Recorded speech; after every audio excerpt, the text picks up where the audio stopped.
While recording last week's podcast, rough details emerged of the massive explosions that rocked Tianjin, China. In the week since, there has been a steady release of information, and here's what we've learned this week. During the initial portion of the week, the death toll from the blast continued to rise but now has tapered off. Currently it stands at 114 fatalities, with 100 or so missing and over 700 injured. Many of those that perished in the blast were actually first responders or firefighters sent in to contain the blast site. Search and recovery operations continued throughout the early portion of the week.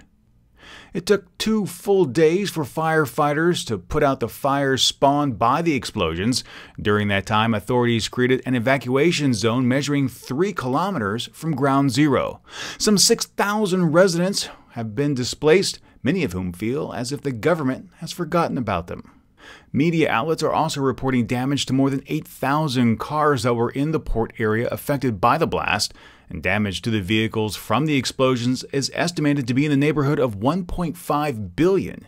Tianjin plays a major role in China's import of cars. About 55% of all vehicles entering China go through the port city.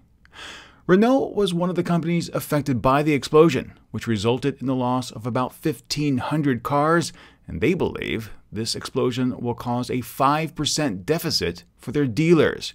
However, Hyundai and Kia Motors lost about 4,000 cars combined.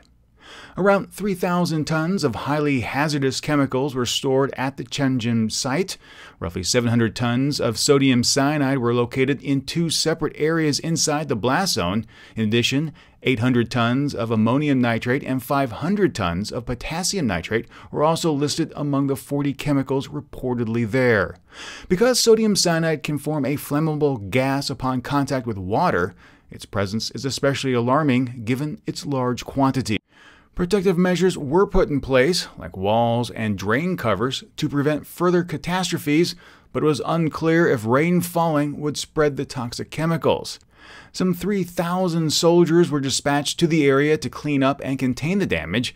Greenpeace conducted their own studies at several locations and didn't find any high levels of cyanide contamination, but they did recommend a comprehensive survey to ensure public safety.